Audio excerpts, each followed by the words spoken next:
Hey guys, in this video, I'm gonna show you how to extract frames from a video in high quality so you can actually get crisp pictures without losing detail. So first, simply download and install a video editing or conversion tool that supports frame extraction.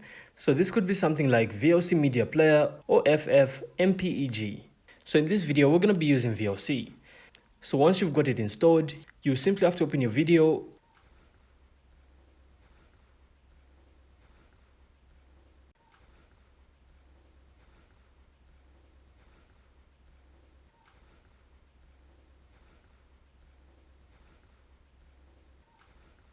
and go to Tools, then Preferences, and then Video. So from here, you can then set a snapshot folder.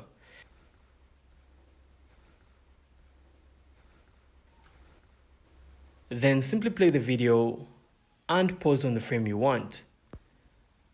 Okay, so once you do this, you can then press Shift plus S if you're on Windows, or you can also press Command plus Alt plus S if you're on Macintosh. This is then going to save the picture in high resolution.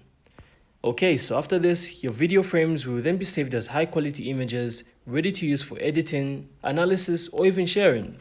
And that's it. So that's how to extract frames from a video in high quality. So I really hope you found this insightful, and if you did, then make sure to leave a like and of course subscribe. Then we'll see you on the next one.